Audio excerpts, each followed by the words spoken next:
Hello guys, আমার নতুন একটি ভিডিওতে তোমাদের আবারও স্বাগত জানাই। তোমরা দেখতে পাচ্ছ আমি এখানে ময়দা নিয়ে নিয়েছি, এর মধ্যে অল্প ময়ন নিয়ে নিয়েছি, স্বাদ মতো লবণ আর স্বাদ মতো চিনি নিয়ে নেব। তো মা দেখো চিনিটা আমাকে দিয়ে দিল। মা আমাকে আজকে কচুরি বানিয়ে খাওয়াবে। তো তাই মাকে আমি বললাম যে একটু হেল্প করে দেবো, তাই আমি ময়দাটা মেখে একটু হেল্প করে দিচ্ছি। আমি ময়দা মাখতে জানি না, মানে জানি কিন্তু কি আমি মাখলে একটু শক্ত হয়ে যায়।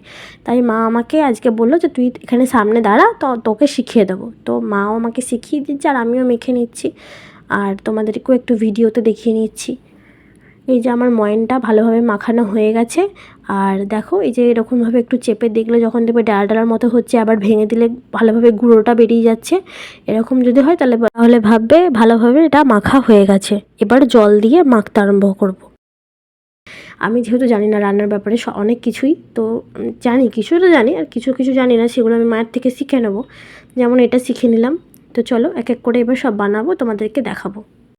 মা দেখো জলটা দিয়ে দিচ্ছে পরিমাণ মতো। এবার আমি এটা আস্তে আস্তে মাখবো, আর মা আমাকে পাশ থেকে বলে দিচ্ছিলো যে এটা এভাবে এভাবে করতে হয়। তো আমি সেভাবেই মাখছি ভালোভাবে। এবার মাখার পরেই মানে প্রথমে অতটা যেহেতু একসাথে কেউ যদি মাখতে না পারো তোমরা, তো ওইটা অল্প মেখে একটা বাটির মধ্যে বা একটা থালার মধ্যে তুলে রেখে দেবে। তারপর বাকিটা আবার একটু জল দিয়ে তোমরা মাখবে। এইভাবে তোমরা গোটাটা মেখে নেবে। মটরশুঁটির কচুরির সাথে যেহেতু আলুর দম খাওয়া হবে, তো আলুর দমের জন্য মা আলুগুলোকে আগে থেকেই সেদ্ধ করে নিয়েছিল। এবার আলুগুলোর খোসাগুলো মা ছাড়িয়ে নিচ্ছে, আমিও তার সাথে মাকে হেল্প করছি ছাড়িয়ে নিতে। তো মা প্রচুর স্পিডে কাজ করে, আমি এত তাড়াতাড়ি করতে পারিনি, আমার একটা ছাড়াতেই 1 ঘন্টা। তো যাই হোক, মা এগুলো একে করে ছাড়িয়ে নিচ্ছে, তোমাদেরকে আমি দেখাচ্ছি। তো চলো আলুগুলো ছাড়ানোর পর তোমাদেরকে দেখাচ্ছি সবটা। তোমরা দেখতেই পাচ্ছ মায়ের সব আলুগুলো ছাড়ানো হয়ে গেছে। এরপরে আলুর দমের জন্য সব কিছু রেডি করব। আর দেখো আলুর দম যেহেতু বানাবে, তো মা মাঝখান থেকে আলুগুলোকে দুভাগ করে কেটে নিচ্ছে। মানে সৌন্দর্য বলেও একটা ব্যাপার আছে, তো দেখতে ভালো লাগতে হবে, সেই জন্য আলুগুলোকে এরকমভাবে মাঝখান থেকে কেটে নিচ্ছে। সব আলুগুলো দেখো কাটা প্রায় হয়ে গেছে। এরপরে কড়াইটা বসিয়ে দেবে রান্না করার জন্য। দেখো কড়াইটা বসানোও হয়ে গেছে। প্রথমেই দেখো তেল দিয়ে দেওয়া হলো। তেলটা গরম হওয়ার পরেই জিরে, দারচিনি আর এলাচ দিয়ে দেওয়া হলো। এরপরে এইভাবেই নাড়িয়ে নিতে হবে। তারপরে দেখো আদা রসুনের যে পেস্টটা মা বেটে রেখেছিলো সেটা দিয়ে দিল। আর যা ফোটাচ্ছিল বাপরে, আমার হাতে লেগে গেছিলো বলে ক্যামেরাটা নড়ে গেছিলো। তো এটা এভাবেই মশলাটা ভালোভাবে করে কষিয়ে নিতে হবে। ভালোভাবে মশলাটা নাড়ানো হয়ে যাওয়ার পর লঙ্কা গুঁড়ো, হলুদ গুঁড়ো, পরিমাণ মতো নুন, চিনি এইসব দিয়ে দেওয়ার পরে এগুলো হচ্ছে একটা ভাজা মশলা আছে, আর একটা হচ্ছে মায়ের ঘরে আর কি তৈরি করা মিট মশলা। এগুলো অল্প অল্প দিয়ে দিতে হবে, মানে পরিমাণ মতো। তো এরপরে ভালোভাবে নাড়িয়ে নিতে হবে। দেখো রঙটা আসছে ভালো রকম, দেখো কী সুন্দর রঙ চলে এসেছে। আর মা যে মশলাটা বেটে রেখেছিলো সেই মশলার অল্প জলও ছিল, সেই জলটাও মা দিয়ে দিল যাতে মশলাটা কড়াইয়ের গায়েতে না লেগে যায়, তার জন্য। এরপরে দেখো এক এক করে আলুগুলো সব দিয়ে দেওয়া হয়ে গেছে। এরপরে আলুগুলোকে ভালোভাবে নাড়িয়ে এটাকে ঢাকা দিয়ে রেখে দিতে হবে 5 থেকে 10 মিনিটের মতো। আর আলুগুলো আগে হচ্ছে প্রায় 90% মতোই সেদ্ধ হয়ে গেছিলো, 80 থেকে 90% মতো সেদ্ধ হয়ে গেছিলো। এরপরে এখানে 10 মিনিট ঢাকা দেওয়ার পরেই এটা আরেকবার সেদ্ধ করে নিতে হবে। আর ঢাকা দেওয়ার আগে ওই কাসুরি মেথি তোমাদের ঘরে যদি থাকে তো দিতে পারো, আলুর দমটা খেতে আরও বেশি ভালো লাগে। তো মা দেখো জল দিয়ে আলুর দমের মধ্যে এরপরে কাসুরি মেথিটা অল্প করে দিয়ে দেবে। কাসুরি মেথি দিয়ে দেওয়ার আগে এভাবে একটু ভালো করে গুঁড়ি করে নিতে হবে, কারণ মা এগুলো যেহেতু বাড়িতে কাসুরি মেথি বানিয়েছে, তো এই জন্য এভাবে ভালো করে একটু গুঁড়ো করে নিয়ে এর মধ্যে দিয়ে দিতে হবে। আর দিয়ে দিলে একটু খেতে টেস্ট লাগে। এভাবে নাড়িয়ে নিয়ে 5 থেকে 10 মিনিট ঢাকনাটা চাপিয়ে রেখে দিতে হবে। এবার ঢাকনা খুলে দেখো কি সুন্দর হয়েই গেছে পুরো তরকারিটা। এরপরে আস্তে আস্তে নামিয়ে নিতে হবে। দেখো কি সুন্দর একটা বেশ স্মোকি একটা ফ্লেভার আসছে, আর দেখতেও খুব সুন্দর লাগছে। এর একটা শট নেওয়া হয়েছে, সেই শটটা তোমরা দেখতে থাকো। আর আমি কচুরি বানাতে কি কি দরকার পড়বে এরপর তোমাদের আমি দেখিয়ে দিচ্ছি। এটা সেদ্ধ হতে যখন টাইম লাগছিলো তখন আমরা ময়দাটা মেখে একটা সাইড করে ঢাকা দিয়ে রেখে দিয়েছিলাম। এরপরে ওগুলোকে লেচির মতো করে কেটে নিয়েছি। এরপরে পুর ভরে এরকম একটা করে লেচি বানিয়ে নেব। তারপরে এটাকে ভালোভাবে বেলে নিতে হবে। প্রত্যেকটা লোয়েতে দেখো পুরো পুর ভরা হয়ে গেছে, এটাকে গোল করে রেখে দিয়েছি। এরপরে দেখো তেলটা গরম করতেও মা দিয়ে দিয়েছে। এরপরে এক এক করে বেলে নেবে। ওটা যেহেতু মায়ের হাত ছিল, তোমরা নিশ্চয়ই এক্ষুনি বলবে যে আমি কোথায় বেলতে পারি না লুচি, আমি কি লুচি গোল করতে পারি না? তো আমিও বেলে নিচ্ছি লুচি। দেখো এরপরে তেলে এক এক করে মা লুচিগুলো দিয়ে দিচ্ছে। দেখো আস্তে আস্তে ফুলেও যাচ্ছে, কত সুন্দর।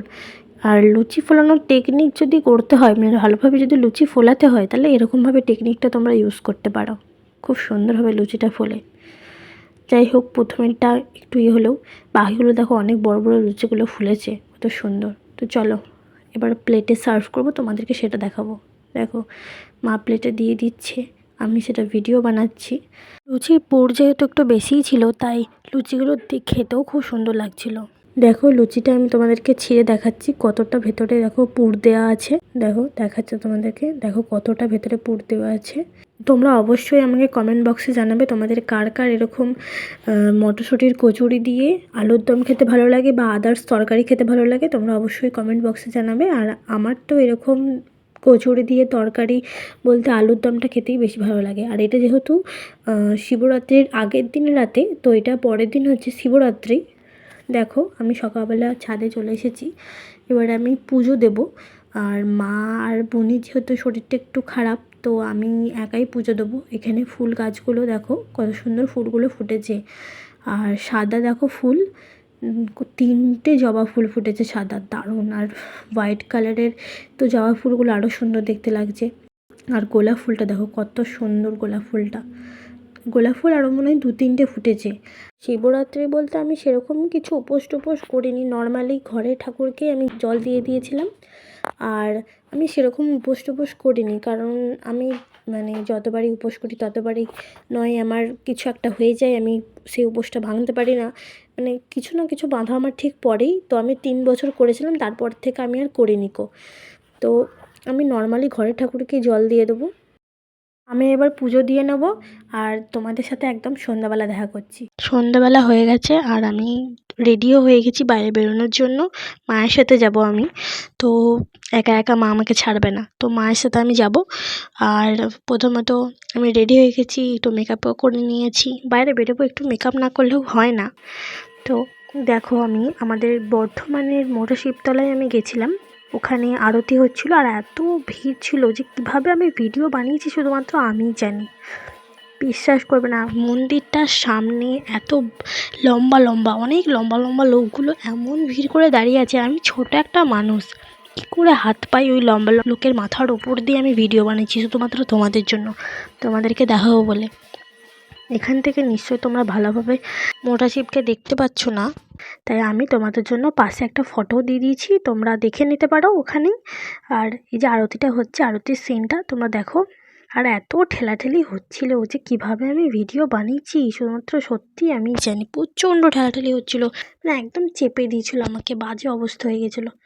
তো চলো, আর তোমরা যদি এখান থেকে তো নিশ্চয়ই দেখতে পাচ্ছ না, কারণ পুরোহিত মশাই এমনভাবে গার্ড করে আছে যে দেখাই যাচ্ছে না মুখটা।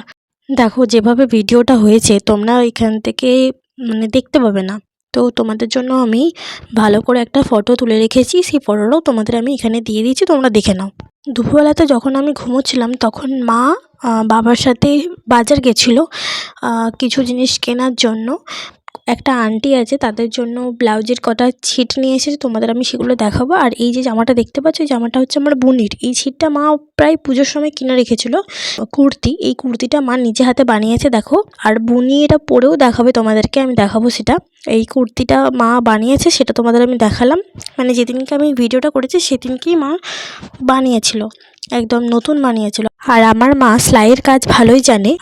আমাদের কোনো ওকেশনে যখন ব্লাউজ বানানোর দরকার হয় বা চুড়িদারের দরকার হয়, মা ভালো রকম বানাতে পারে। আমার বেশিরভাগ চুড়িদার আমার মা বানিয়ে দিয়েছে, তো আমার সেগুলো আমি কমফোর্টেবলি পরতে পারি। এই যে আমার মা।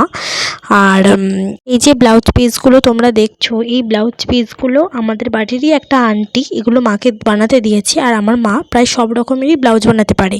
বর্ধমানে থাকো এমন কেউ যদি আমার ভিডিও দেখে থাকো, তাহলে তোমাদের যদি কোনো অসুবিধা না হয়, তাহলে তোমরা আমার মাকে ব্লাউজ বা পিকো বানাতেও দিতে পারো। আর মা আমার জন্য আর বোনের জন্য একটা করে কুর্তির পিস নিয়ে এসেছে, তো সেগুলো মা বানাবে, ওটাও তোমাদের আমি দেখাবো।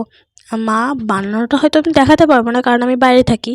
মা বানাবে কীরকম, আমাদের পরে কীরকম দেখতে লাগছে, সেটাও তোমাদের আমি দেখাবো। এটা একটা চুড়িদারের পিস, এটা একটু সি গ্রিন টাইপের চুড়িদারের কালারটা। আর চুড়িদারটা দেখো, তোমাদের ক্যাটালগটা আমি দেখাচ্ছি।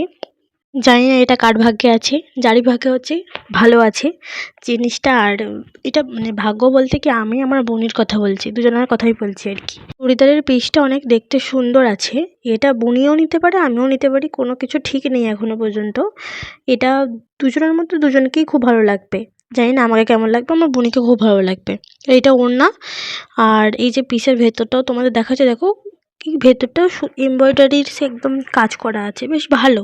মানে গ্রীষ্মকালেও পরা যাবে, শীতকালেও পরা যাবে, দুটো কালেই পরা যাবে। আর এটা হচ্ছে না, এটা হচ্ছে একটা ব্লু কালারের চুড়িদারের পিস। এত সুন্দর চুড়িদারটা, সত্যি ওই চুড়িদারটা থেকে আমি বলবো এই চুড়িদারটা বেস্ট একদম।